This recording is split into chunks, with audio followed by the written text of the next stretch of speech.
प्रधानमंत्री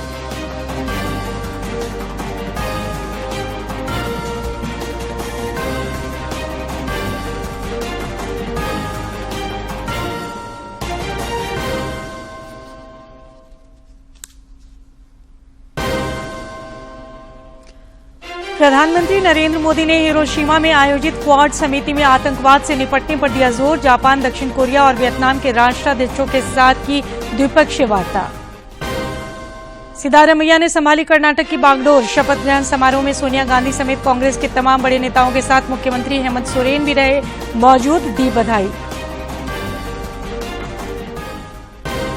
केंद्रीय मंत्री अर्जुन मुंडा की अध्यक्षता में सरायकेला में डिस्ट्रिक्ट लेवल इलेक्ट्रिसिटी कमेटी की हुई बैठक। शहरी और ग्रामीण इलाकों में निर्बाध बिजली आपूर्ति को लेकर हुई चर्चा। और कृषि और पशुपालन मंत्री बादल केरल के दौरे पर, कई संस्थानों का किया भ्रमण। पशु कल्याण मॉडल से हुए प्रभावित, कहा झारखंड में भी होगा लागू। पशु चिकित्सक केरल में लेंगे प्रशिक्षण।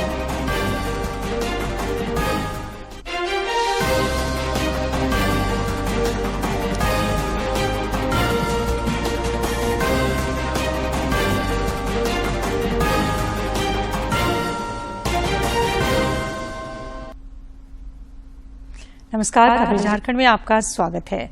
मैं हूं सरोज झा और अब समाचार विस्तार से।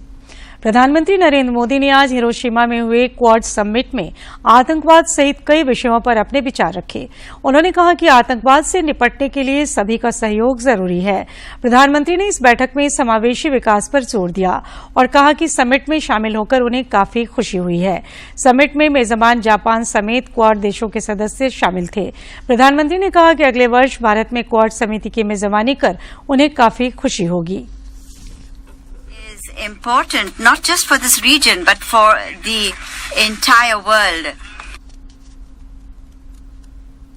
प्रधानमंत्री नरेंद्र मोदी ने आज हिरोशिमा में G7 शिखर सम्मेलन से पहले जापान के प्रधानमंत्री फुमिया किशिदा, दक्षिण कोरिया के राष्ट्रपति और वियतनाम के प्रधानमंत्री के साथ द्विपक्षीय वार्ता की।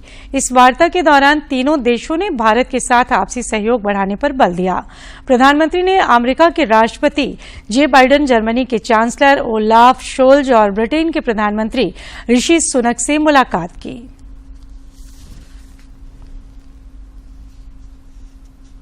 के लिए मैं आपको हृदय से बहुत बहुत बधाई देता हूं और आपने G7 समिट में भारत को निमंत्रित किया, इसके लिए भी मैं आपका बहुत बहुत आभारी हूं।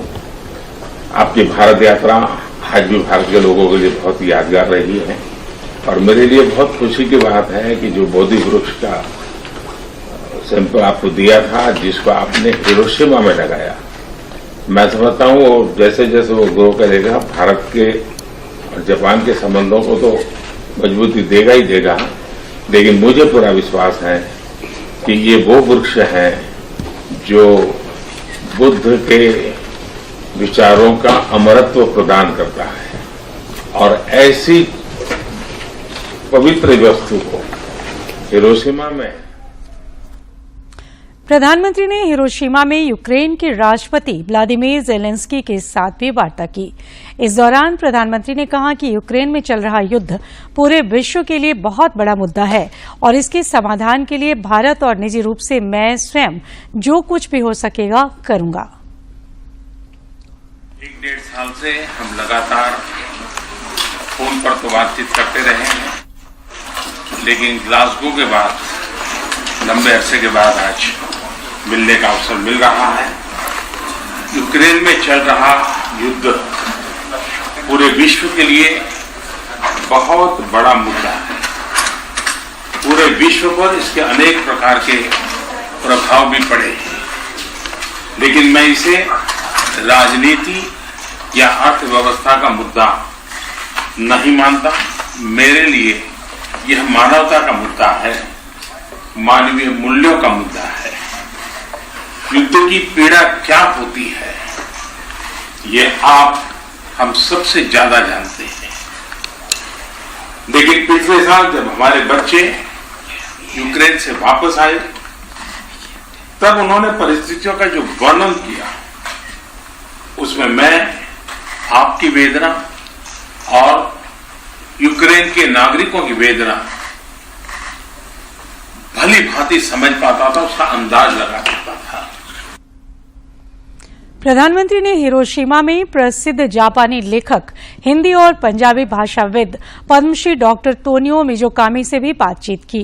प्रधानमंत्री ने जापान में भारतीय साहित्य को बढ़ावा देने और दोनों देशों को करीब लाने में योगदान देने के लिए डॉक्टर मिज़ोकामी की सराहना की। इस दौरान श्री मिज़ोकामी ने प्रधानमंत्री को एक पुस्तक भेंट की।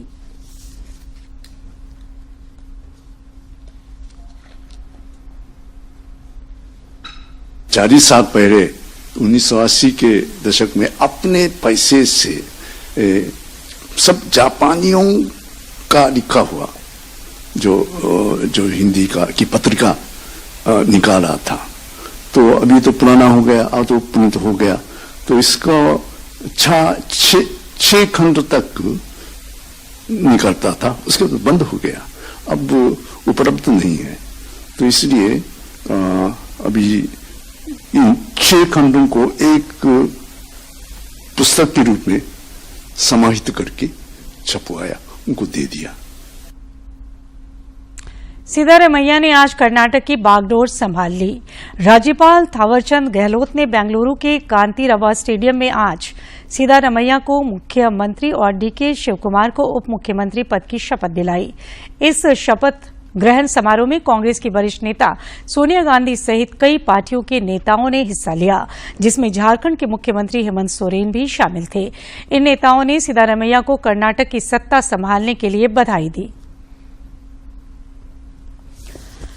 प्रदेश अध्यक्ष दीपक प्रकाश और पूर्व प्रदेश अध्यक्ष दिनेशानंद गोस्वामी ने आज धनबाद महानगर भाजपा कार्य समिति की बैठक में शिरकत की। इस बैठक में केंद्र सरकार की उपलब्धियों को जन जन तक पहुंचाने की रणनीति बनाई गई।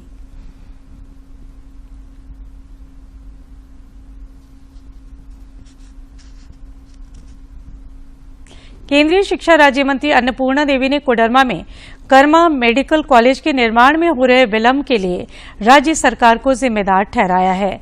इस मेडिकल कॉलेज का शिलान्यास प्रधानमंत्री नरेंद्र मोदी ने सितंबर 2018 में किया था, जिसका निर्माण कार्य 2022 तक पूरा हो जाना था, लेकिन अभी तक 20 से 30% काम ही हो पाया है। कर्मा मेडिकल कॉलेज के निर्माण में हो रहे विलंब पर कोडरमा में पत्रकारों से बातचीत करते हुए केंद्रीय शिक्षा राज्य मंत्री ने कहा कि केंद्र सरकार ने कॉलेज के निर्माण के लिए समय पर पैसा भेज दिया था, लेकिन राज्य सरकार की अनदेखी तथा भवन निर्माण निगम और संवेदक की लापरवाही के कारण कार्य में देरी हुई है। मेडिकल कॉलेज का जो जैसा कि जानकारी है कि रीटेंडर हुआ है और हमें लगता है टेंडर निस्तारण के बाद निश्चित रूप से इसमें काम होगा। कहीं न कहीं ये बन जाना चाहिए था अभी तक, लेकिन ये पैसा भारत सरकार के माध्यम से जो भी पैसा आया, कहीं न कहीं जो बिल्डिंग डिवीजन है। अन्नपूर्णा देवी ने आगे कहा कि संवेदक को ब्लैक लिस्टेड करने के बाद नई निविदा निकाली गई है। राज्य सरकार द्वारा मॉनिटरिंग नहीं किए जाने के कारण संवेदक और भवन निर्माण निगम के अधिकारियों ने कार्य में लापरवाही की है।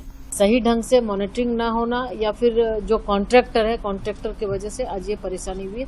लेकिन हमें लगता है लगातार जो सेक्रेटरी है उनसे भी बातें हो रही है, तो उन्होंने निविदा आमंत्रित कर दिया है और हमें लगता है कि जल्द इसका निस्तारण होगा और शायद जल्दी से फिर इसका काम होगा। कोडरमा के कर्मा में करीब 30 एकड़ भूमि में मेडिकल कॉलेज का निर्माण होना है, वहीं 100 बेड का अस्पताल सदर अस्पताल परिसर में बनना है। इन दोनों योजनाओं का शिलान्यास प्रधानमंत्री ने रांची से ऑनलाइन किया था। कोडरमा से गजेंद्र बिहारी की रिपोर्ट। भाजपा विधायक दल के नेता बाबूलाल मरांडी ने कहा है कि यदि राज्य में उनकी पार्टी की सरकार बनी तो संथाल परगना में एनआरसी लागू करेगी। साथ ही तृतीय एवं चतुर्थ श्रेणी के 100% नौकरियों को राज्य के युवाओं के लिए आरक्षित किया जाएगा। से बातचीत करते हुए श्री मरांडी ने कहा कि भाजपा का साफ मानना है कि तृतीय और चतुर्थ वर्ग के पदों पर राज्य के युवाओं को ही नौकरी मिलनी चाहिए। यही व्यवस्था दूसरे राज्यों में भी है। 3rd और 4th ग्रेड की जो जॉब है 100% झारखंड के बच्चों को ही मिलना चाहिए और झारखंड ही नहीं, देश के जितने भी राज्य हैं उन सारे राज्यों में अपने राज्य के बच्चों को ही वो देते हैं। संथाल परगना में घुसपैठ के सवाल पर उन्होंने कहा कि इस क्षेत्र में कौन कहां से आया है, इसकी जानकारी तो होनी ही चाहिए। से कम पूरी झारखंड सरकार नहीं करे तो एक बार टेस्ट के लिए संथाल परगना मिनी जिसको बोलते हैं एनआरसी करा दे। कम से कम ये तो पता चलेगा कि भाई संथाल परगना में कहां से कौन लोग कब आकर के यहां बसे। केंद्रीय योजनाओं पर पूछे गए सवाल पर श्री मरांडी ने कहा कि प्रधानमंत्री आवास के निर्माण में राज्य सरकार के स्तर पर लापरवाही हुई है। केंद्र सरकार ने तो इस आवास का स्वरूप बदलकर और अच्छा कर दिया है। आज अगर कहीं गड़बड़ी है तो राज्य सरकार के स्तर पर, वो सरकार की, केंद्र सरकार की, मोदी जी की योजना वहां तक नहीं पहुंची। जो गरीबों को आवास नहीं था उनको भी आवास। भाजपा विधायक दल के नेता ने कई अन्य सवालों पर भी राज्य सरकार को कटघरे में खड़ा किया। उन्होंने कहा कि हेमंत सरकार हर मोर्चे पर विफल रही है। पाकुड़ से रामप्रसाद सिन्हा की रिपोर्ट।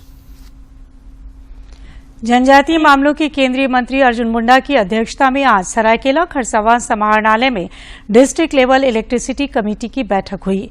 इस बैठक में शहरी एवं ग्रामीण क्षेत्रों में निर्बाध रूप से बिजली आपूर्ति करने पर चर्चा हुई। केंद्रीय मंत्री ने कृषि कार्य को ध्यान में रखते हुए ग्रामीण क्षेत्रों में नियमित बिजली आपूर्ति पर विशेष जोर दिया।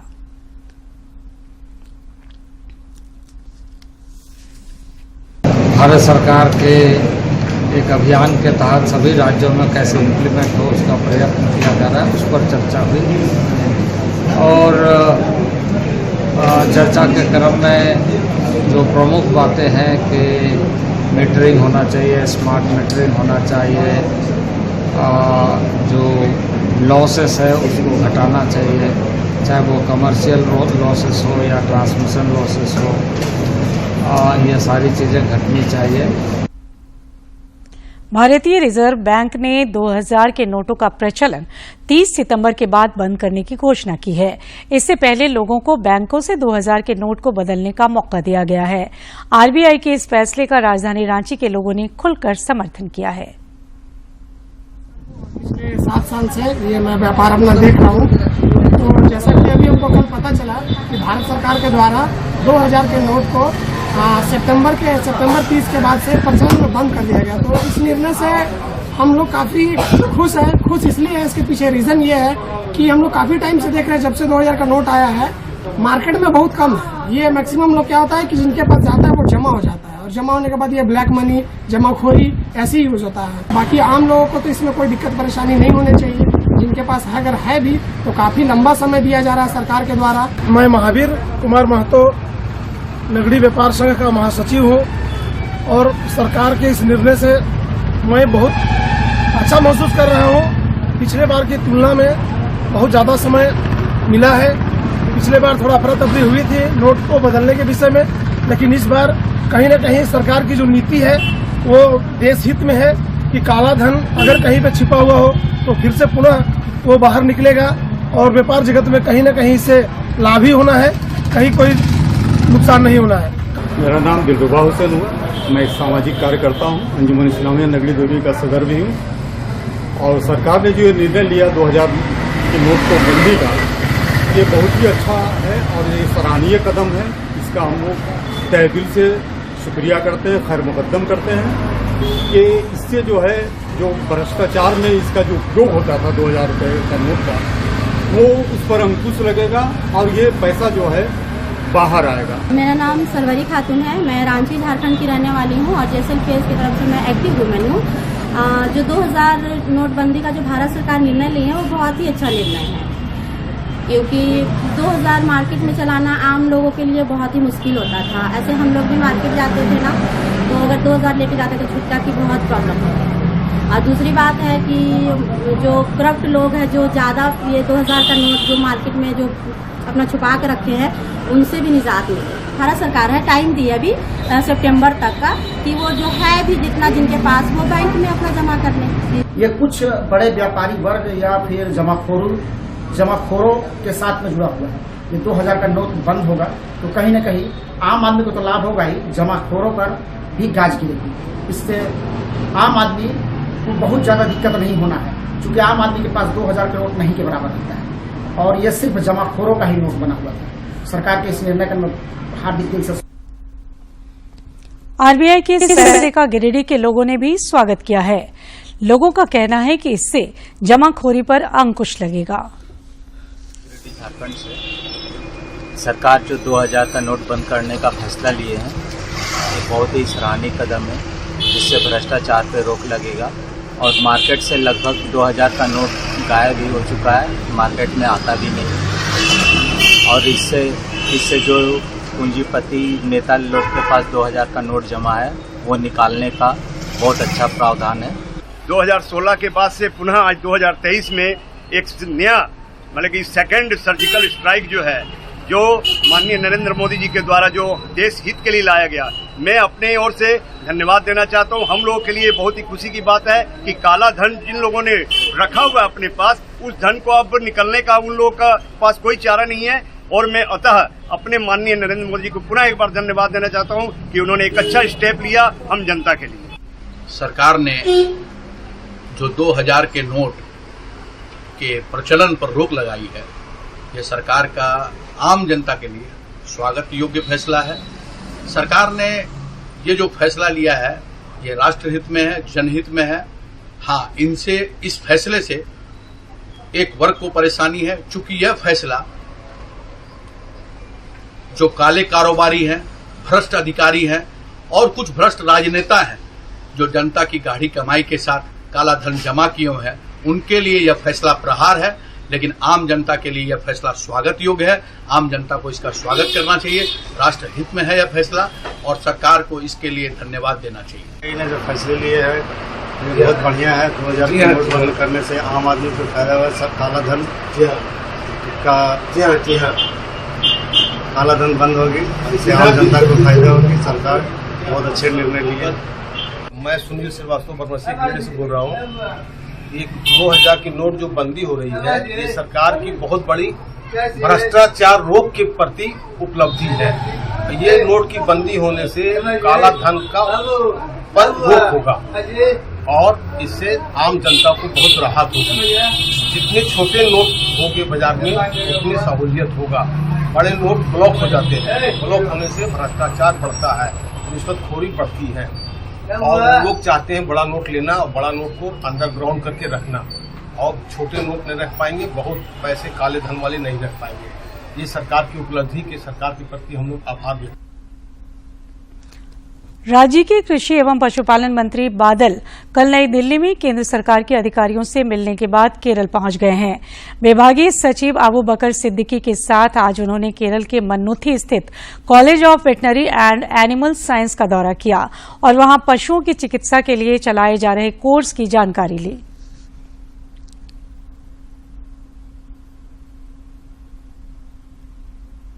से संचालित कर रहे वैसे जगह को देखने का प्लान था, तो मैं मालूम था कि केरला में one of the best veterinary colleges of the country यहाँ पर हैं और यहाँ पर मैनेजमेंट काफ़ी अच्छा है। मन्नूथी वेटनरी साइंस कॉलेज में विजिट किया। केरला वेटनरी यूनिवर्सिटी के अंडर में सबसे पुराना कैंपस है। यहाँ पे एनिमल का वेलफेयर के क्षेत्र में हर तरह का टेक्नोलॉजी, मॉडर्न टेक्नोलॉजी का यूज किया गया है। और मिल्किंग पार्लर हम लोग देखा, वहाँ पे एट ए टाइम 8 काऊ को मिल्किंग करने की व्यवस्था है। अभी बकरी फार्म में आया है, यहाँ पे बकरी एट ए टाइम 4 का मिल्किंग का व्यवस्था है। और झामुमो सुप्रीमो शिबू सोरेन की नीति और सिद्धांतों से प्रभावित होकर आज गिरिडीह जिले के कई पार्टियों के नेताओं ने झामुमो की सदस्यता ग्रहण की। रांची में पार्टी के महासचिव विनोद पांडे ने इन नेताओं को झामुमो में शामिल कराया। इधर आजसू पार्टी के रांची स्थित केंद्रीय कार्यालय में मिलन समारोह का आयोजन किया गया। इस समारोह में गिरजा ग्रुप ऑफ इंस्टीट्यूट के निदेशक स्नेह नमन तथा टाटा वर्कर्स यूनियन के महासचिव जी तुलसियान रेड्डी के नेतृत्व में रामगढ़ और चक्रधरपुर के सैकड़ों नेताओं ने आजसू पार्टी की सदस्यता ग्रहण की।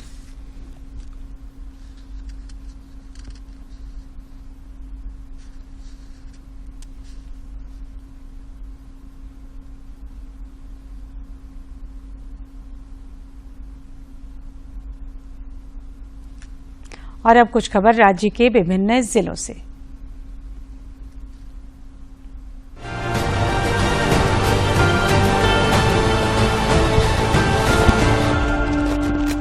आनंद मार्ग धर्म महासम्मेलन को लेकर 24 से 30 मई तक पुंदाग स्टेशन पर कई ट्रेनों को 1 मिनट का ठहराव दिया गया है।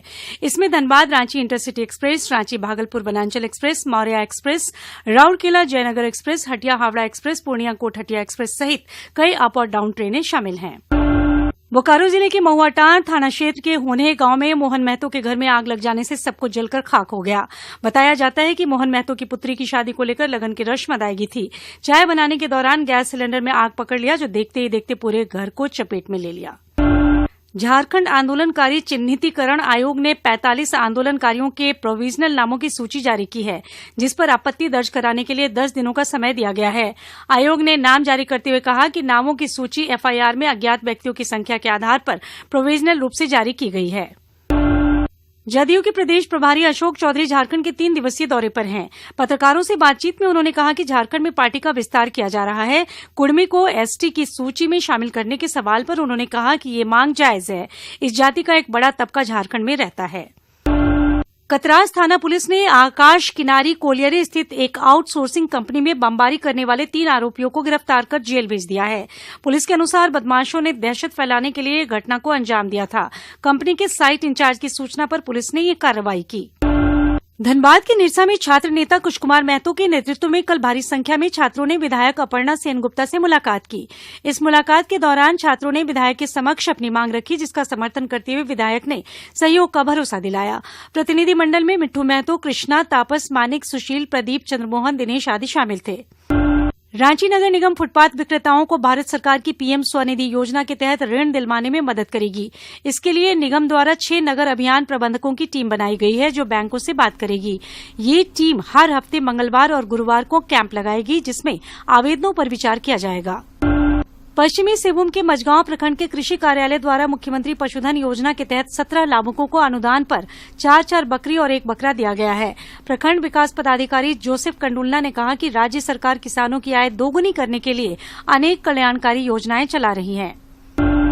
पूर्वी सिंहभूम के गोड़ा बांदा प्रखंड के बाहुटिया मोदीघुटू में कल शाम आई आंधी से कई घरों के छप्पर उड़ गए। इस आंधी से ग्रामीणों को हजारों की क्षति हुई। जिला पार्षद शिवनाथ मांडे ने ग्रामीणों को प्रशासन से मुआवजा दिलाने का भरोसा दिलाया है। बोकारो जिले के कसमार प्रखंड स्थित सेवाती घाटी में बोकारो फॉरेस्ट डिवीजन द्वारा प्लेन टेबल सर्वे का काम पूरा हो गया है। इस दौरान खुलासा हुआ कि बंगाल फॉरेस्ट ने करीब 85 फुट अंदर घुसकर झारखंड के हिस्से में अपना बोर्ड लगाया है। सर्वे में यह भी स्पष्ट हुआ है कि बंगाल फॉरेस्ट ने झारखंड के हिस्से में लगभग 600 फुट अंदर तक कब्जा करने का प्रयास किया है।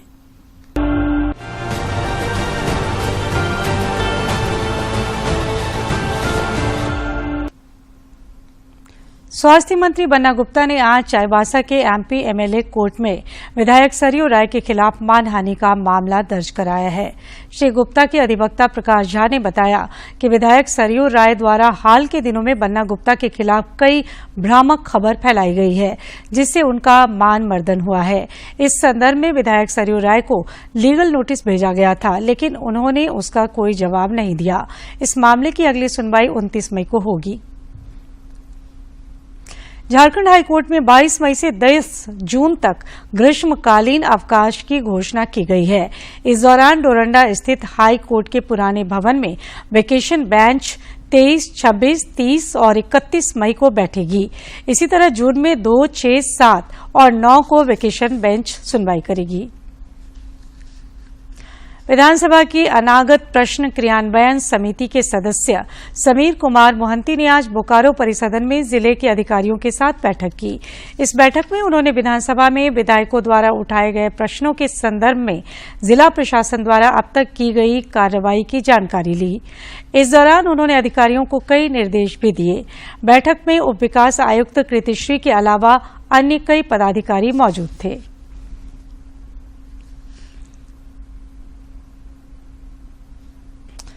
राज्य भर में आज ऊर्जा मेला का आयोजन कर बिजली उपभोक्ताओं की समस्याओं का निराकरण किया गया। जेवीएनएल के आदेश पर आयोजित इस मेले में बिजली बिल सहित कई अन्य समस्याओं को लेकर लोग आए हुए थे। जमशेदपुर के बिरसानगर स्थित छोटा गोविंदपुर में आयोजित ऊर्जा मेला में भी उपभोक्ताओं की समस्याओं का निराकरण किया गया।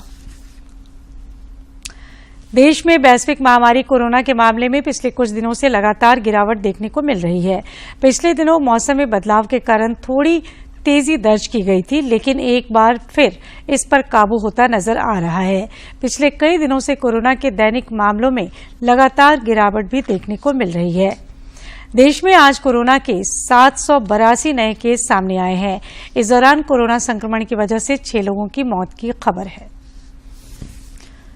देश के 6 एम्स और सीजीएच के बीच आज एक एमओयू पर हस्ताक्षर किए गए। इसके तहत केंद्र सरकार की सेवाओं में कार्यरत सेवानिवृत्त और पेंशन भोगियों को इन 6 एम्स में कैशलेस इलाज की सुविधा प्रदान की जाएगी। एम्स और सीजीएचएस के बीच 6 एमओयू हस्ताक्षर किए गए हैं। ये 6 एम्स हैं: AIIMS Patna, AIIMS Rishikesh, AIIMS Raipur, AIIMS Bhopal, AIIMS Bhubaneswar और एम्स जोधपुर।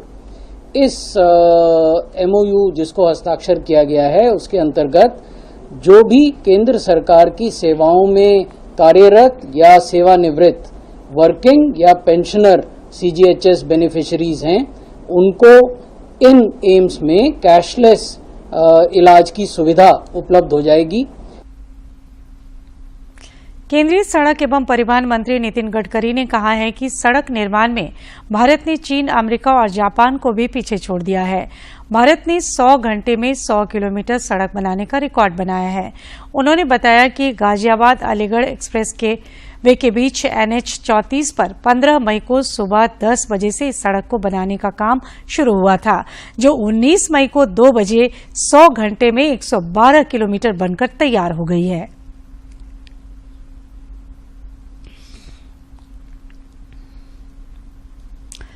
प्रधानमंत्री नरेंद्र मोदी 28 मई को मन की बात के कार्यक्रम के जरिए देशवासियों के साथ अपने विचार साझा करेंगे। प्रधानमंत्री ने इस कार्यक्रम के लिए लोगों से अपने सुझाव देने का आग्रह किया है। सुझावों को टोल फ्री नंबर 1800117800 पर मिस कॉल देकर रिकॉर्ड कराया जा सकता है। माई गॉव फोरम या नमो ऐप पर भी लोग अपने सुझाव दे सकते हैं।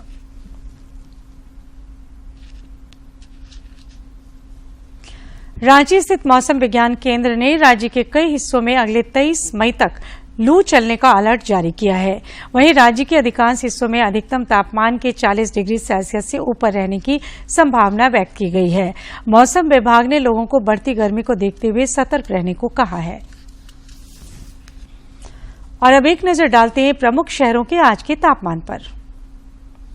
राजधानी रांची का अधिकतम तापमान 39.2 और न्यूनतम तापमान 24.2 डिग्री सेल्सियस रिकॉर्ड किया गया। जमशेदपुर का अधिकतम तापमान 41.4 और न्यूनतम तापमान 25 तथा डाल्टनगंज का अधिकतम तापमान 43 और न्यूनतम तापमान 27.9 डिग्री सेल्सियस रिकॉर्ड किया गया।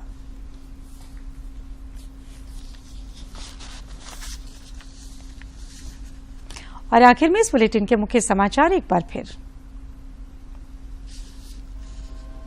प्रधानमंत्री नरेंद्र मोदी ने हिरोशिमा में आयोजित क्वाड समिति में आतंकवाद से निपटने पर दिया जोर। जापान, दक्षिण कोरिया और वियतनाम के राष्ट्राध्यक्षों के साथ की द्विपक्षीय वार्ता। सिद्धारमैया ने संभाली कर्नाटक की बागडोर। शपथ ग्रहण समारोह में सोनिया गांधी समेत कांग्रेस के तमाम बड़े नेताओं के साथ मुख्यमंत्री हेमंत सोरेन भी रहे मौजूद, दी बधाई। केंद्रीय मंत्री अर्जुन मुंडा की अध्यक्षता में सरायकेला में डिस्ट्रिक्ट लेवल इलेक्ट्रिसिटी कमेटी की हुई बैठक। शहरी और ग्रामीण इलाकों में निर्बाध बिजली आपूर्ति को लेकर हुई चर्चा।